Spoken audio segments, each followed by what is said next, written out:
Jake Miller adjusted his tie for the third time in 10 minutes. The human ambassador had attended dozens of diplomatic meetings, but none had felt as important as this one. He sat in the massive chamber aboard the orbital station New Geneva, watching alien delegates file into their designated seats. The room was built to impress, with walls that stretched up like a cathedral and windows showing the stars beyond. The 7 most powerful alien races in the galaxy had come here today. Jake knew their names by heart now. The Zephyrians looked like giant mantises with 4 arms and eyes that never seemed to blink.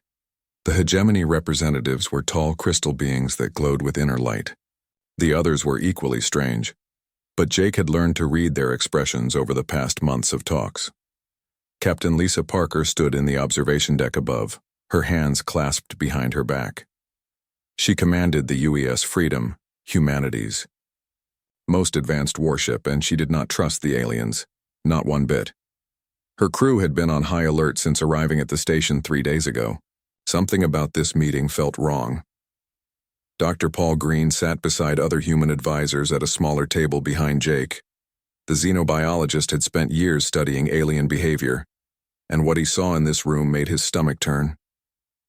The aliens were not looking at humans the way they looked at each other. There was something cold in their gaze, something that reminded him of scientists studying lab rats. Ambassador Keithvar of the Zephyrians rose from his seat. His forearms moved in what humans had learned was a gesture of importance. When he spoke, his voice came through the translation device as smooth and cultured. Honored humans, Keithvar began. Today marks a historic moment. After careful consideration, the Galactic Council has decided to offer humanity full membership in our great union. Jake felt a chill run down his spine. This was supposed to be good news, but the way Keithvar said it made it sound like a threat. The crystal being from the hegemony stood next. Its voice sounded like wind chimes in a storm. We have watched your species for some time now. You have shown potential but also concerning tendencies toward violence and chaos. The Union can help guide you toward a more peaceful future. Jake kept his face neutral, but inside he was growing angry. These aliens spoke about humanity like they were children who could not take care of themselves. Keithvar activated a holographic display in the center of the room. It showed star maps, fleet positions, and population centers. To join the Union, humanity must agree to certain conditions. These are not punishments, but safeguards for the good of all. The first condition appeared on the display. Jake read it and felt his heart sink. Humanity would have to give up 60% of their military fleet. The ships would be decommissioned or handed over to Union control. Your species has too many weapons, explained another alien delegate. This one, looking like a giant slug with tentacles. For peace to exist, the capacity for war must be reduced. The second condition was worse. Population management protocols would limit human expansion to 3 new colonies per decade. All new settlements would require Union approval and monitoring. Doctor, Green leaned forward in his chair. He had studied enough alien cultures to understand what this meant. They were not offering partnership. They were offering controlled breeding, like farmers managing livestock. The third condition made Captain Parker's hands clench into fists up in the observation deck. All human technological development would be overseen by Union committees. Any advancement beyond approved parameters would be forbidden. We do not wish to stifle your creativity, Keithvar said with what might have been a smile on his insect face. But some technologies are too dangerous for young species to handle without guidance. Jake Miller had spent 30 years in diplomacy. He had negotiated treaties, ended conflicts, and built bridges between enemies. But he had never felt as insulted as he did in this moment. These aliens were not offering humanity a seat at the table. They were offering a cage with golden bars. The fourth condition was presented by a reptilian creature with scales that shifted color. Humanity would accept permanent Union observers on all major worlds. These observers would have authority to intervene in human affairs when necessary for galactic stability. Captain Parker turned to her communications officer in the observation deck. Send a priority message to Earth Command, she whispered. Tell them the Council is not offering membership. They are demanding surrender. The fifth and final condition was the worst of all. Human military forces would be integrated into Union, peacekeeping units with all human officers serving under alien command. Earth's independent defense forces would cease to exist. These conditions ensure harmony between species, Kethvar said, his mandibles clicking together. Many young races struggle with the transition, but in time, they come to appreciate the wisdom of Union guidance. Jake Miller stood slowly. The chamber fell silent as all eyes turned to him. He looked around the room at the alien faces, seeing the expectation in their strange eyes. They truly believed humans would be grateful for this offer. "How long do we have to consider these terms?" Jake asked, his voice steady despite the anger burning in his chest. 72 hours, replied the crystal being. This is generous. Most species are given only 24 hours to decide. And if we refuse? Jake continued. The silence that followed lasted too long. Several aliens exchanged glances that Jake did not like. Finally, Kethvar answered.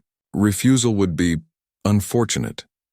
The galaxy can be dangerous for species that lack proper guidance and protection.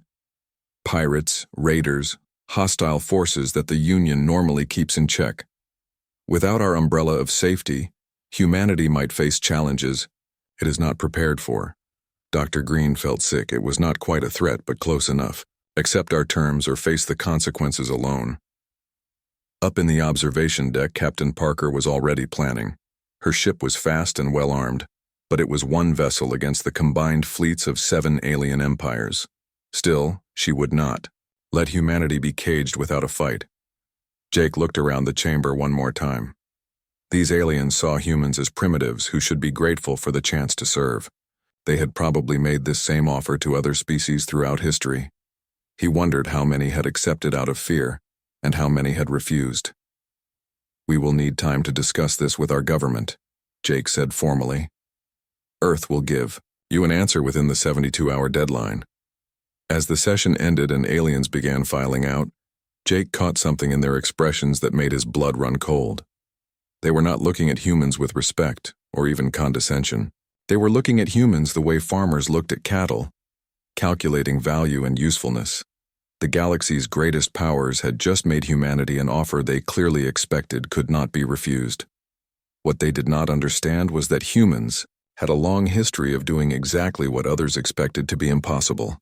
President Amanda Ross stared at the holographic display in the White House Situation Room. The footage from New Geneva played again, showing Ambassador Jake Miller facing down 7 alien empires with nothing but human dignity. Around the table sat her most trusted advisors, their faces grim in the blue light of the projector. They want to turn us into pets, said Defense Secretary Carl White, his voice tight with anger. 60% of our fleet, population controls, technological, oversight. This is not membership, it is slavery with extra steps. Amanda nodded slowly. She had read the full terms 3 times, hoping to find some interpretation that made them less horrifying. There was none. The aliens wanted to break humanity's spirit and keep the pieces. What about the threat? Asked Secretary of State Helen Davis. They made it clear what happens to species that refuse their generous offer. Carl pulled up another display showing human military assets. Ships scattered across dozens of systems, colonies on the frontier, research stations pushing the boundaries of known space. All of it suddenly looked very small and vulnerable. We have maybe 1,000 combat-ready vessels, Carl said. The Zephyrians alone have 10 times that number.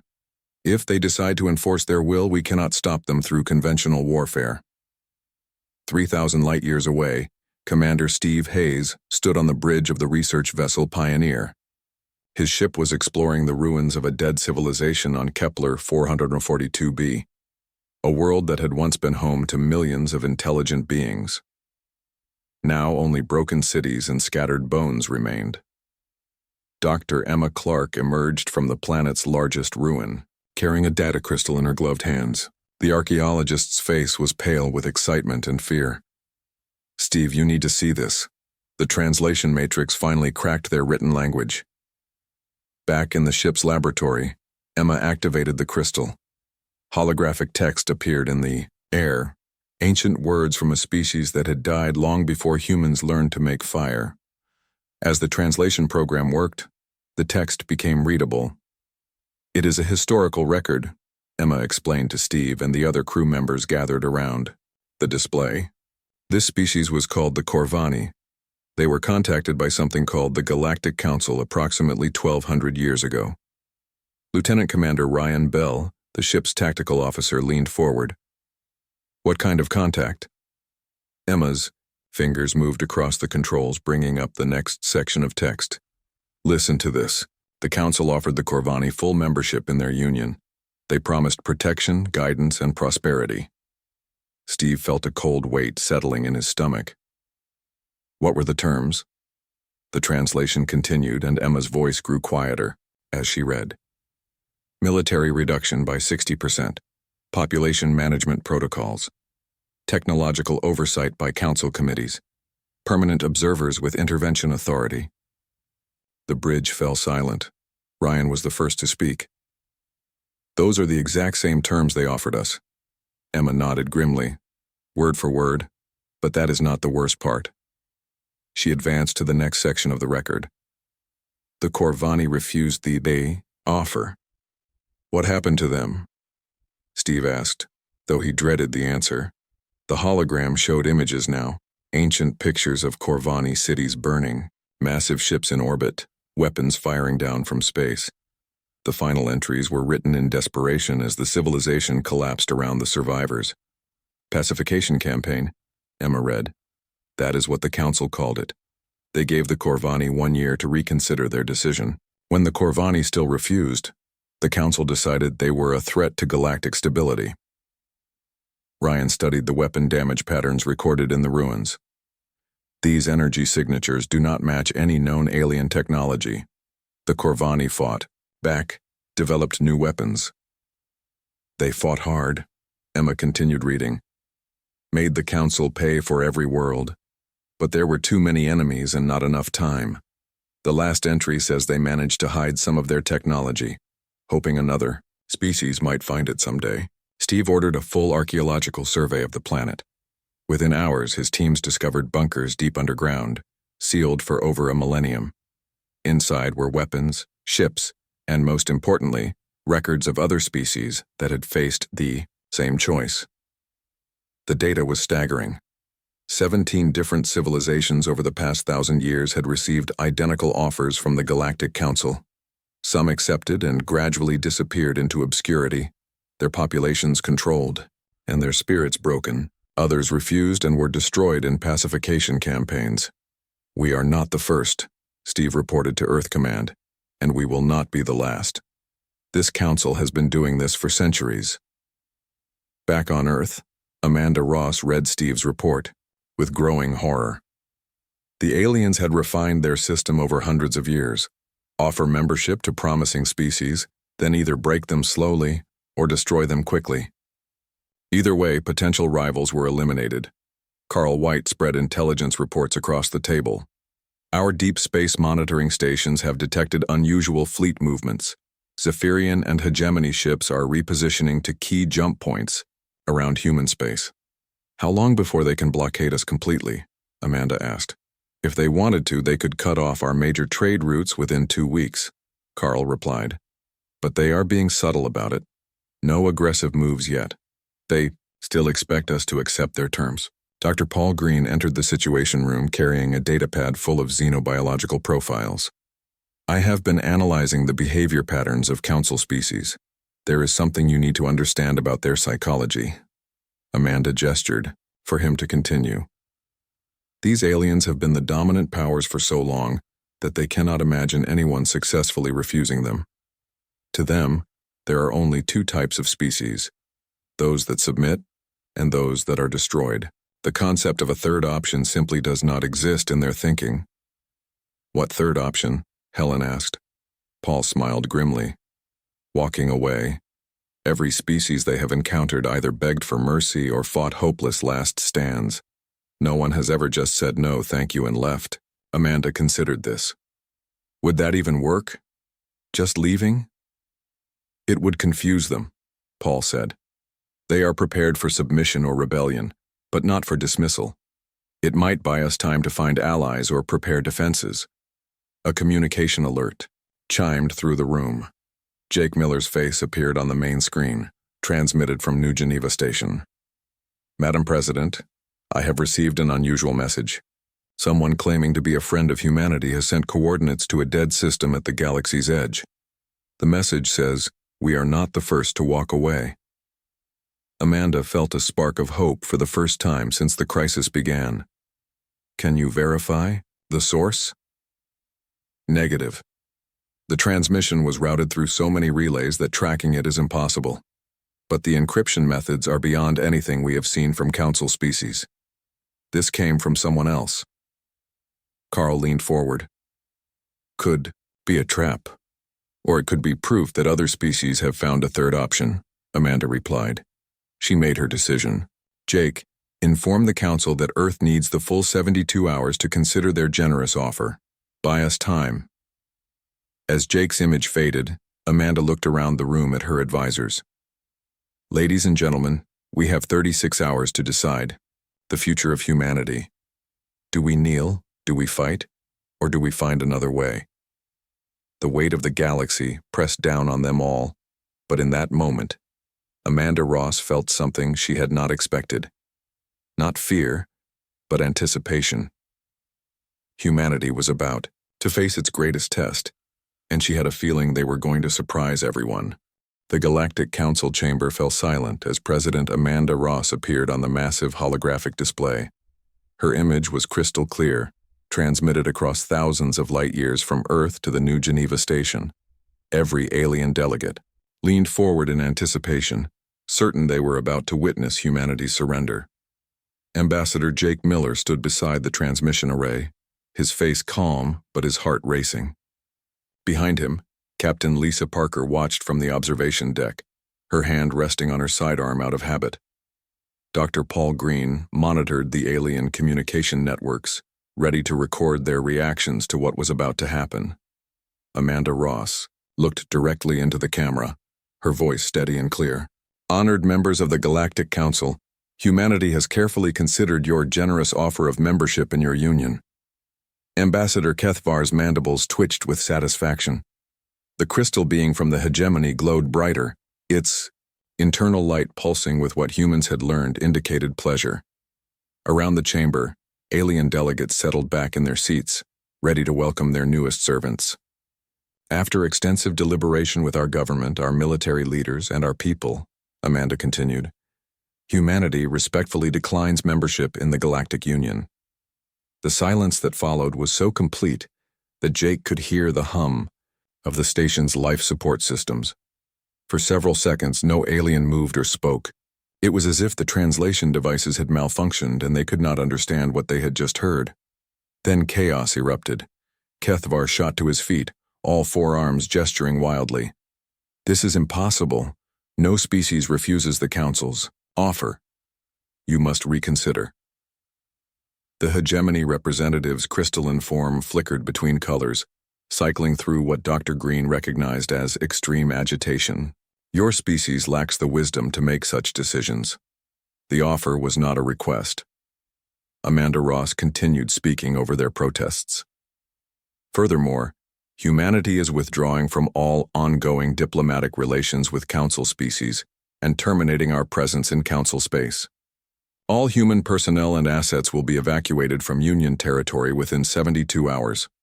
The reptilian delegate hissed, its scales shifting to angry reds and blacks. You do not understand what you are doing. The galaxy is dangerous for species without protection. We survived ice ages, plagues, world wars, and the void of space without your guidance. Amanda replied calmly.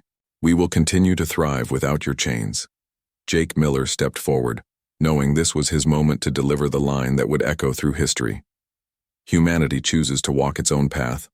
We thank you for your time, but this conversation is over. With that, Amanda's image disappeared, leaving the council chamber in stunned silence. Kethvar turned to Jake, his compound eyes reflecting disbelief. Ambassador Miller, surely your president speaks in haste. Emotion clouds judgment. Reconsider this foolishness. Jake straightened his shoulders. President Ross speaks for all humanity. Our decision is final. The slug-like delegate's tentacles writhed in agitation. You condemn your species to destruction. Pirates, raiders, hostile forces will tear your colonies apart. Perhaps, Jake replied, but they will do so fighting free humans, not enslaved ones. Dr. Paul Green watched the alien communication networks explode with frantic messages. Council. Fleets were already moving, but not in attack formations. They seemed confused, uncertain how to respond to something that had never happened before in their 1,000-year history. Captain Lisa Parker activated her communicator from the observation deck. All human vessels, this is Parker. Begin immediate evacuation procedures. We are leaving Council space. Across the galaxy, human ships received the signal and began moving. Trade vessels abandoned profitable contracts. Exploration ships turned away from promising discoveries. Military patrols formed protective escorts around civilian transports. Within hours, a steady stream of human ships was heading for the borders of Council territory. The UES Freedom led the exodus, its massive hull cutting through space as dozens of smaller vessels followed in its wake. Captain Parker maintained perfect formation discipline as her fleet approached the first checkpoint, where Zephyrian warships waited in obvious confusion. Human vessels, state your intentions, came the transmission from the alien fleet commander. We are leaving Council space as announced, Parker replied. Stand down or move aside. The Zephyrian commander seemed unsure how to respond. His orders had been to monitor human movements, not to engage in combat. After several tense minutes, the alien ships moved aside, allowing the human convoy to pass. Similar scenes played out across a dozen star systems as human vessels streamed toward the frontier. Some alien commanders tried to assert authority, demanding explanations or threatening consequences. In each case, human captains responded with polite but firm refusal to comply. On New Geneva Station, the Council emergency session had devolved into chaos. Multiple alien species were speaking at once, their translation devices struggling to keep up with overlapping conversations in a dozen languages. This has never happened before, repeated the crystal being. No species simply leaves. They submit or they fight. Perhaps we should let them go, suggested a delegate from a smaller council species. If they wish to face the dangers of unprotected space, that is their choice. Kethavar's mandibles clicked angrily. Unacceptable. If humanity succeeds in independence, other species might attempt the same. Our authority cannot be questioned. Jake Miller listened to their debate with growing understanding. The Council was not just offering protection in exchange for freedom. They needed submissive species to maintain their power structure. Humanity's rejection threatened the entire system they had built. Dr. Paul Green approached Jake with his datapad, showing intercepted communications. The alien networks are in chaos.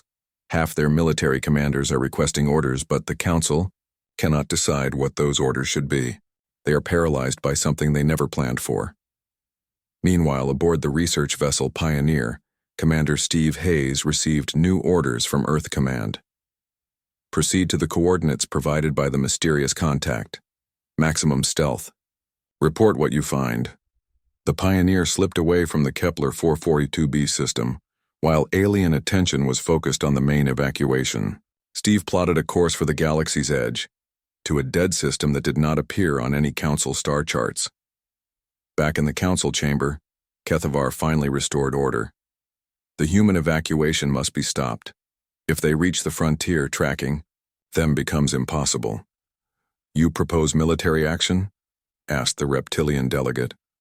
I propose we remind humanity why species seek our protection, Kethavar replied ominously.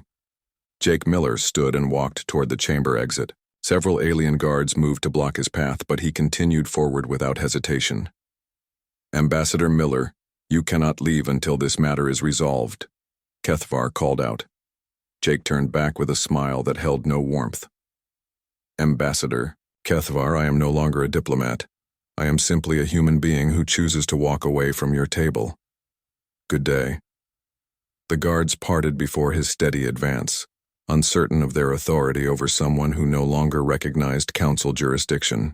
Jake Miller walked out of the chamber and toward the docking bay where a human shuttle waited to take him home. As the shuttle launched from New Geneva Station, Jake looked back at the massive structure that had housed galactic diplomacy for centuries. Soon it would be behind them forever, along with the illusion that humanity needed anyone's permission to be free. The galaxy watched in shock as humans simply left, taking their ships, their dreams, and their stubborn independence with them into the unknown dark between stars. 6 months had passed since humanity walked away from the Galactic Council, and the galaxy was not behaving as anyone expected. Intelligence reports flooded into Council headquarters daily, each one more confusing than the last. Ambassador Kethvar stood before the emergency assembly, his forearms trembling with frustration. "The human colonies are not collapsing," he announced to the gathered delegates. "They are growing stronger."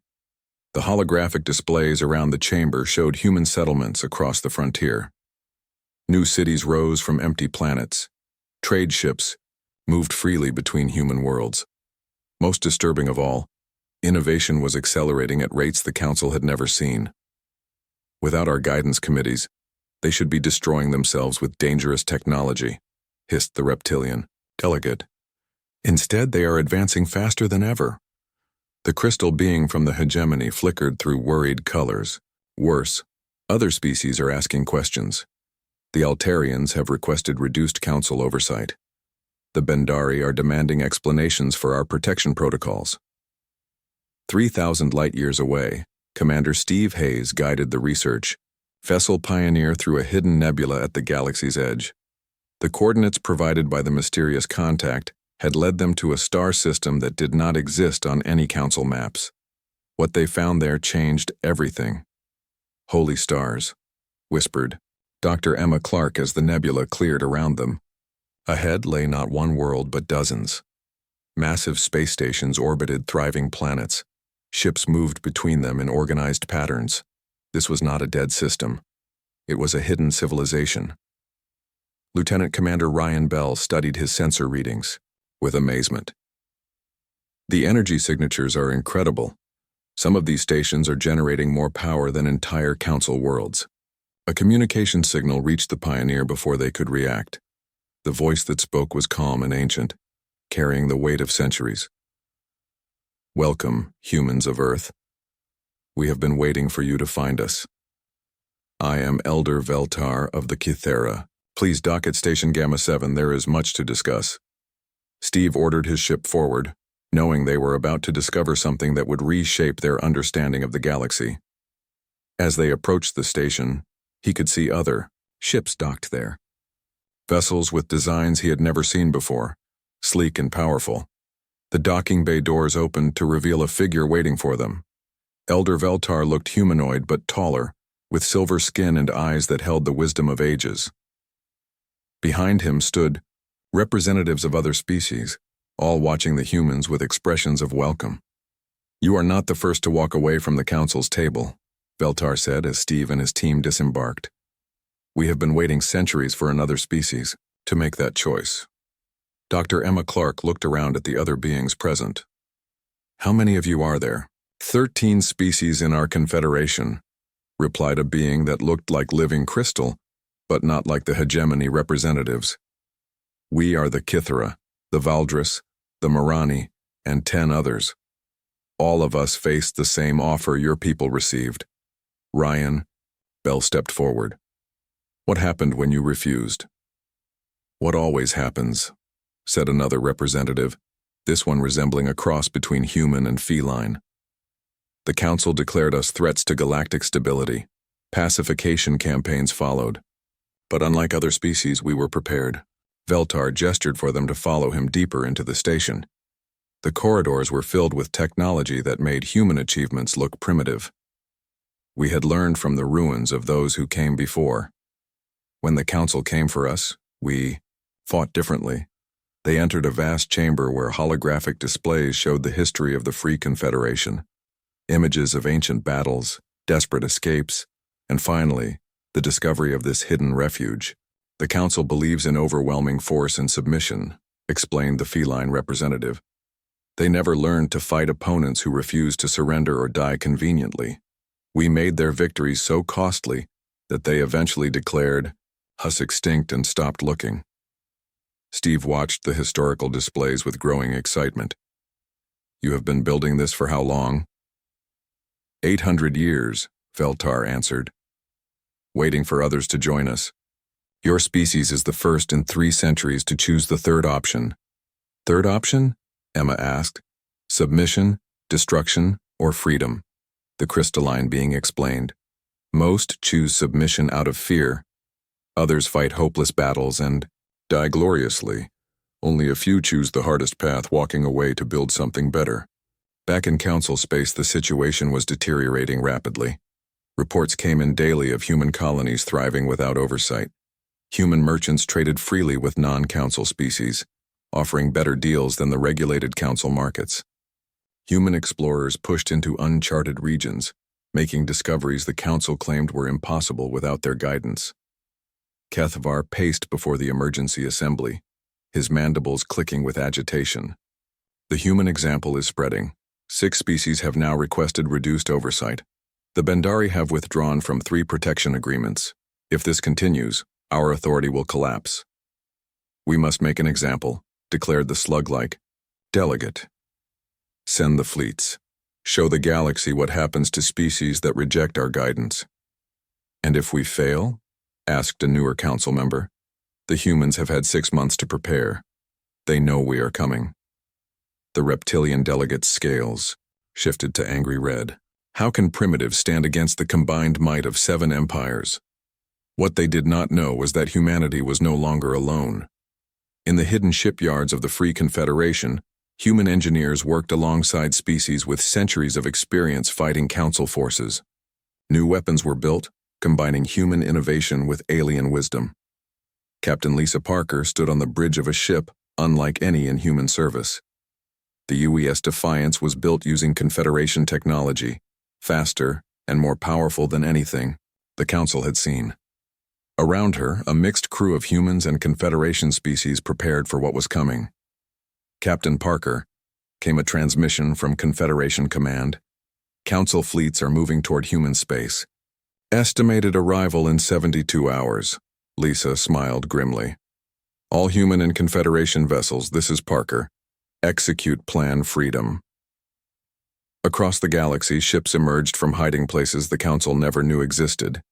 Human vessels appeared, alongside Kithra destroyers, Valdris cruisers, and Marani fighters.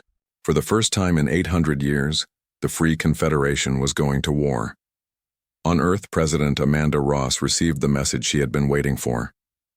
Madam President, this is Ambassador Jake Miller reporting from Confederation space. We are not alone. The galaxy is about to learn that some harvests refuse to be reaped. Amanda looked out at the stars, knowing that humanity's greatest test was about to begin. But for the first time since walking away from the Council table, she felt truly confident. Humanity had found its place among the free peoples of the galaxy. The Council had spent 1,000 years building an empire based on the belief that all species would eventually kneel or die. They were about to discover that some species would do neither. Some would stand, some would fight, and some would win. Kicher. Galaxy watched in shock as the impossible became reality. The harvest was refusing to bow to the farmer, and it was not alone.